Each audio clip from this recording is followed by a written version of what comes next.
ಮನೆಯ ಅಂಗಳದಲ್ಲಿ ತುಳಸಿ ಬೆಳೆಸುವ ಸಂಪ್ರದಾಯ ನಮ್ಮ ಸಂಸ್ಕೃತಿಯ ಭಾಗವಾಗಿದೆ. ಇಂದಿನ ನಗರ ಜೀವನದಲ್ಲಿ ಜಾಗದ ಕೊರತೆಯಿಂದ ಅನೇಕರು ತುಳಸಿಯನ್ನ ಟೆರೆಸ್ ಅಥವಾ ಬಾಲ್ಕನಿಯಲ್ಲಿ ಬೆಳೆಸುತ್ತಿದ್ದಾರೆ. ವಾಸ್ತು ಪ್ರಕಾರ ತುಳಸಿಯನ್ನ ಟೆರೆಸ್ನಲ್ಲಿ ಬೆಳೆಸುವುದಕ್ಕೆ ನಿರ್ಬಂಧ ಇಲ್ಲ, ಆದರೆ ಅದರ ಆರೈಕೆ ಮತ್ತು ಸ್ಥಳದ ಆಯ್ಕೆ ಬಹಳ ಮುಖ್ಯವೆಂದು ನಂಬಲಾಗುತ್ತದೆ. ತುಳಸಿಯನ್ನು ಉತ್ತರ ಅಥವಾ ಈಶಾನ್ಯ ದಿಕ್ಕಿನಲ್ಲಿ ಇಡುವುದು ಶುಭಕರವೆಂದು ಪರಿಗಣಿಸಲಾಗುತ್ತದೆ.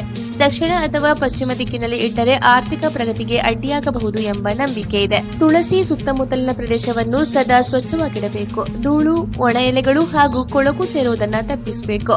ಗಿಡಕ್ಕೆ ಪ್ರತಿದಿನ ನೀರು ಹಾಕಿ ಅತಿಯಾದ ಬಿಸಿಲಿನಿಂದ ರಕ್ಷಿಸಬೇಕು.